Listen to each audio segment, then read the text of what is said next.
Welcome students to my YouTube channel. आज फिर हम एक वर्कशीट करने वाले हैं जो डायरेक्टरेट ऑफ एजुकेशन के द्वारा भेजी गई है।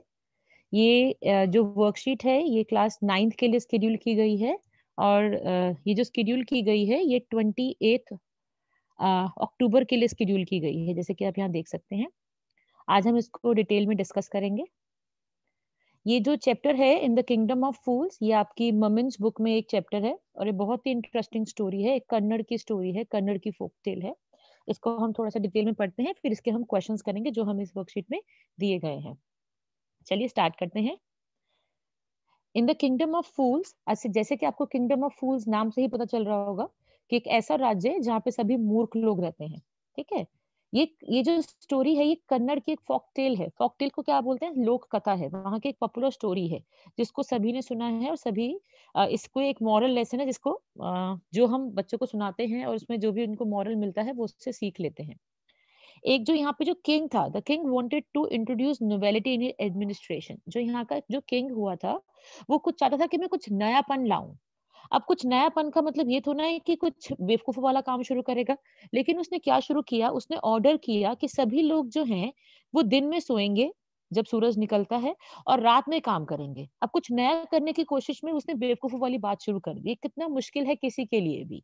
ठीक है। अब कोई जो किसान है वो खेती कैसे कर पाएगा रात को? अब जो नेचुरल लाइट होती है सन में उसको खेती आराम से कर पाता है, सब कुछ आराम से हो पाता है, लेकिन ये कैसे कर पाएगा रात को? लेकिन उसने कुछ नयापन करने के लिए एक उस राजा ने ऐसा एक रूल बना दिया अपने किंगडम का कि सभी को ऐसा करना पड़ेगा। और अगर कोई ऐसा नहीं करता था ना तो उसको वो दे देता था सजा कि सेंटेंस टू डेथ, कि इसको मार दिया जाए, इसको फांसी पे चढ़ा दिया जाए। तो सब लोगों को उसके राज्य में उस बात को मानना ही पड़ता था। ओके। उसने उसके बाद ये भी किया कि मार्केट में कोई भी चीज होगी ना वो बहुत सस्ती होगी और सभी ऑब्जेक्ट का, किसी भी चीज का जो कॉस्ट है ना वो 1 डुडू के बराबर होगा। डुडू means the money in Kannada. Kannada में जो मनी को हम कैलकुलेट करते हैं वो डुडू के हिसाब से करते हैं। तो जो ये मनी है कन्नड़ में मानी जाती है, तो हर चीज 1 डुडू की होगी। अब आप सोचिए कैसे ये पॉसिबल है? एक पेन और आप समझ लो 1 लीटर दूध, उसका कॉस्ट सेम कैसे हो सकता है? ठीक है, सबको बनाने की अलग-अलग कॉस्ट होती है, तो ऐसे कैसे हो सकता है? तो ये भी एक और बेवकूफ वाला डिसीजन उस राजा ने लिया हुआ था। एक बार क्या होता है, वहाँ पे एक गुरु आते हैं वहाँ पे जो बहुत इंटेलिजेंट होते हैं और उनके एक डिसाइपल होते हैं जो उनके शिष्य होते हैं। तो वहाँ पे घूमते-फिरते वहाँ पहुँचते हैं, तो वो उनको बड़ा थोड़े टाइम के लिए वो रुकते हैं और उनको बहुत अच्छा लगता है वहाँ पे स्टे। लेकिन गुरु समझ जाता है कि यहाँ ये जो प्लेस है ना, वो सेफ नहीं है, सिक्योर नहीं है। क्योंकि जो यहाँ का राजा है और जहाँ के जो मंत्री हैं, वो सारे बुद्धू हैं, सारे फूलिश हैं। उनको राज्य को चलाना ही नहीं आता है। उनको तो छोटा थोड़ी देर के लिए तो वहाँ रुकना अच्छा लगा, कुछ दिनों के लिए वहाँ रुकना अच्छा लगा, लेकिन जैसे कि वो इंटेलिजेंट थे, वो आगे की देख सकते थे, तो उनको लगता था कि यहाँ पे जो राजा और मंत्री हैं, दोनों बेवकूफ हैं और यहाँ पे कुछ भी हो सकता है। लेकिन जो उसका शिष्य था, जो उनके डिसाइपल थे, उसने उसको बड़ा कंफर्टेबल लगता था, खूब खाओ-पियो, सस्ता-सा जगह है, कोई रात को पूरे दिन सो सकते हैं, रात को थोड़े टाइम के लिए काम करना है। तो उसको बड़ा अच्छा लगा कि मैं तो यहीं रहने वाला हूँ क्योंकि यहाँ बहुत कंफर्टेबल है। सब कुछ बहुत लाइफ बड़ी कंफर्टेबल है और वो बहुत एन्जॉय कर रहा था हर चीज़ 1 डुडू में खरीद के। और वो भैया खा पी के मोटा-ताजा हो गया और जो उसके गुरुजी थे वो तो चले गए कि मैं तो नहीं रह सकता यहाँ पे, इस जगह पे तो बेवकूफ़ वाला शहर है। उन्होंने उसको भी समझाया कि छोड़ बेटा चल यहाँ से, लेकिन वो खाने-पीने में मस्त था। उसने कहा मैं तो यहीं रहने वाला हूँ। ठीक है? अब ये वाली कहानी यहाँ पे थोड़ी देर के लिए रुक जाती है, फिर एक नई कहानी वहाँ पे शुरू होती है कि एक बार क्या होता है, एक चोर जो है वो एक रिच मर्चेंट के घर में घुस रहा होता है। बिज़नेसमैन के घर में, जो अमीर आदमी होता है उसके घर में क्या करता है, एक बड़ा-सा वो छेद बनाता है वॉल में और वहाँ पे स्नीक डेंसिंग, वो छुपके से वहाँ के अंदर घुस जाता है। अब वो बड़े सारे सामान जब चुरा लेता है और वो वापस आ रहा होता है उसी छेद से, उसी होल से जिसको उसने बनाया था, अब वो वाली दीवार वो कोलैप्स हो जाती है, वो गिर जाती है उसके सर पर और वो वहीं मर जाता है। तो कौन मर गया? चोर मर गया। कैसे मर गया? क्योंकि घर की दीवार जो थी, वो रिच मर्चेंट की जो दीवार थी वो उसके ऊपर गिर गई। अब जब वो मर गया तो जो उस चोर का भाई था, वो राजा के पास गया और उसने कंप्लेन करी उस मर्चेंट के अगेंस्ट। उसने कहा कि इस मर्चेंट की वजह से मेरा भाई मर गया है क्योंकि इसके घर की जो वॉल थी वो स्ट्रांग नहीं थी।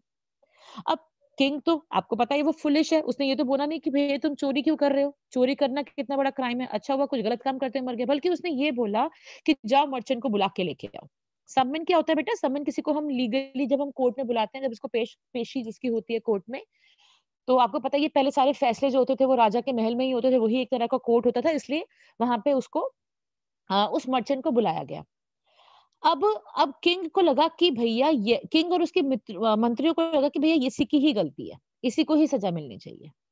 अगर आपने कहानी पढ़ी होगी बेटा, तो इसमें क्या होता है कि अब जब मंत्री ये जब आता है मर्चेंट बिजनेसमैन, तो वो कहता है कि इसमें मेरी क्या गलती है? ये तो उस दीवार बनाने वाले की गलती है ना, जिसने ये दीवार कच्ची बनाई।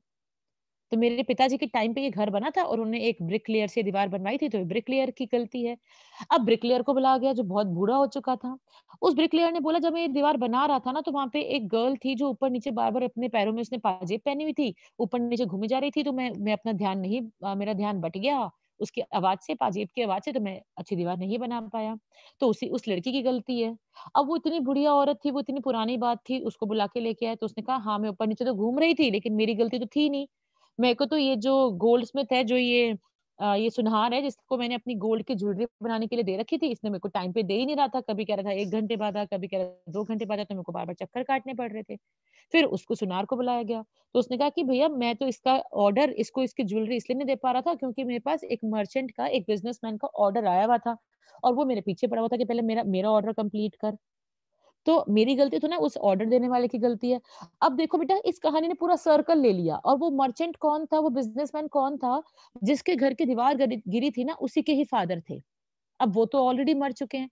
तो फिर अब राजा ने फिर मर्चेंट को बुलाया कि भई तेरे पिताजी ने वो दीवार, तेरी पिताजी की गलती से वो दीवार गिरी और वो चोर मर गया।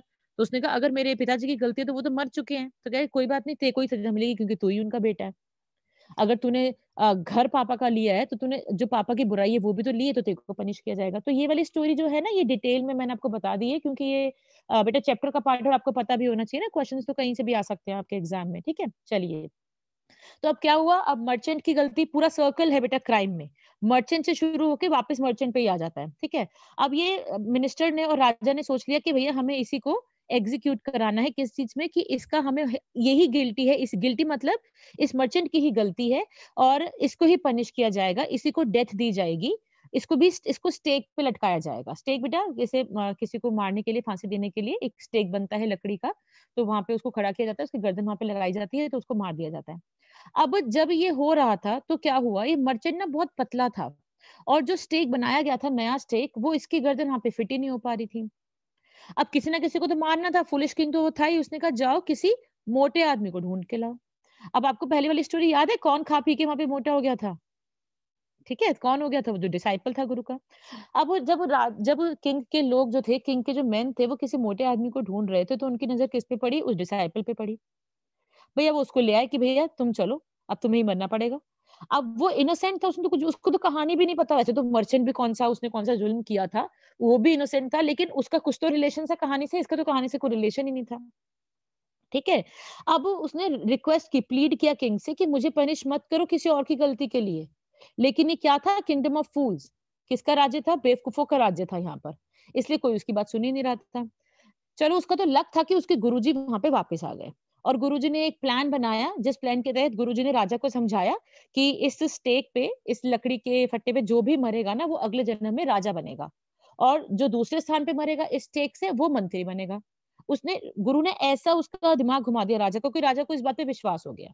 तो राजा ने क्या किया, राजा ने अपने लोगों को, जो उसको फांसी चढ़ाता है, उसने उसको ऑर्डर दे दिया कि रात को ना तू हमें मार देना, मतलब मुझे मार देना पहले, क्योंकि मैं अगले जन्म में भी किंग बनूंगा, फिर मेरे मिनिस्टर को मार देना क्योंकि वो अगले जन्म में भी मेरा मंत्री ही बनेगा। इस तरह से राजा और राजा का मंत्री दोनों मर गए। ठीक है? क्योंकि गुरु की ये चालाकी थी, गुरु ने ये प्लान बनाया। ठीक है? आखिर में क्या हुआ, the people crown the guru and the disciple as the new king and the minister. आखिरी में जब लोगों को लगा कि उनके राजा और मंत्री तो मर गए, अब इस देश को चलाएगा कौन? तो उन्होंने क्या रिक्वेस्ट करी कि गुरु को बोला कि तुम हमारे राजा बन जाओ और मिनिस्टर को जो उसका डिसाइपल था, जो उसका शिष्य था, उसको बोला कि तुम हमारे मिनिस्टर बन जाओ। तो थोड़ा टाइम लगा उनको मनाने में, लेकिन फाइनली गुरु मान गए। उन्होंने इस शर्त पे माना कि भैया जो भी आपके किंगडम में उल्टी-सीधी बातें चलती थी, दिन में सोना, रात को जागना, मैं सबको बदल दूँगा, तो मैं मानता हूँ किंग बनो, नहीं तो मैं नहीं मानता। तो लोग उसके बाद से मान गए और उस दिन से वहाँ के जो गुरु थे वो किंग बन गए और जो डिसाइपल था वो मिनिस्टर बन गया। ठीक है? चलिए, आप मुझे लगता है कहानी समझ आ गई होगी। बहुत इंटरेस्टिंग स्टोरी भी है ये। इसके क्वेश्चन से आप वो कर लेते हैं बेटा। क्वेश्चन नंबर 1 कहता है, the king made foolish schemes in his kingdom. King ने बहुत फुलिश स्कीम बनाई हुई थी ना किंगडम में। अब नीचे जो दिए हुए स्टेटमेंट्स हैं, स्टेटमेंट्स गिवन बिलो, उसमें कुछ फैक्ट्स और ओपिनियन है। ठीक है, कुछ तर्क हैं उसके बारे में। Which option has the facts, आपको बताना है कौन कौन से ऑप्शन इसके लिए सही है। हम एक एक करके पढ़ेंगे, उसके बारे में सोचेंगे। आप क्वेश्चन को दिमाग में रखिए कि किंग ने फुलिश, बेवकूफों वाली स्कीम बनाई हुई थी वहां पे। तो कौन सा इस सब में आपको पता चलता है कि हाँ किंग जो था वो बेवकूफ था, किस हरकत से पता चलता है। Each item was sold at one fix price, her item का कॉस्ट सेम था, इससे पता चलता है कि किंग फुलिश था। यस, इससे पता चलता है। दूसरी बात, king wanted to ensure everyone could buy desired items, king चाहता था कि सभी लोग सब चीजें खरीद पाएं, ऐसा तो कुछ था ही नहीं वहां पे। ठीक है, आगे, disciple was a foolish person to stay behind, disciple जो था वो फुलिश था वहां, जो वो वहां रह गया। देखो बात तो ये सही है, लेकिन क्वेश्चन के हिसाब से सही नहीं है। क्वेश्चन में वो आपसे ये पूछ रहा है कि जो राजा की जो स्कीम्स थी वो गलत थी, कौन कौन सी बात इसको प्रूव करती हैं। तो डिसाइपल के वहां रुकने से हमारा कोई मकसद नहीं है, वो तो डिसाइपल का लालच था, उसका भूख, जो उसको खाना बहुत अच्छा लगता था, उस वजह से वो वहां पे रुका था। ठीक है, आगे चलते हैं। All the people in the kingdom worked at night because they enjoyed it, लोग रात को काम करते थे क्योंकि उनको मजा आता था। नहीं, ऐसा भी नहीं है। All the people worked at night because the king had ordered so, सभी लोग रात को काम करते थे क्योंकि ये राजा का ऑर्डर था। तो ये वाली बात सही है, तो जिसके अंदर ए और ई पॉइंट आएगा वो सही है। तो इस हिसाब से हमारा थर्ड जो पार्ट है उसका आंसर बिल्कुल सही है। ठीक है, आगे चलते हैं। Question number 2, identify the important traits of the Guru from the following options, जो गुरु थे वो कैसे थे, उनके अंदर कौन कौन सी क्वालिटीज थी, आपको वो बताना है। वो इम्पेशेंट थे, उनमें सब्र नहीं था बिल्कुल भी, इंटेलिजेंट थे, वाइस इंटेलिजेंट थे, क्लेवर चालाक थे। तो वाइस और क्लेवर तो थे वो, ये तो मैं मानती हूँ, लेकिन वो इम्पेशेंट नहीं थे बेटा। ठीक है, तो इनको इम्पेशेंट बिल्कुल नहीं कहा जा सकता। ठीक है, आगे नेक्स्ट देखते हैं। पेशेंट, उनमें बहुत सब्र था, बिल्कुल था। वो इंटेलिजेंट थे, बिल्कुल थे। क्लेवर थे, बिल्कुल थे। इसमें तो तीनों क्वालिटीज जिनकी बी वाली आ रही है, तो बी ही सही है, लेकिन हम सी भी देख लेते हैं कि वो क्यों गलत है। क्वाइट, क्वाइट तो वो कभी चुप नहीं रहते थे, वो तो बोलते थे, अपनी बात को रखते थे, तो हम नहीं कह सकते। तो वाइस और क्लेवर तो थे, क्वाइट नहीं थे।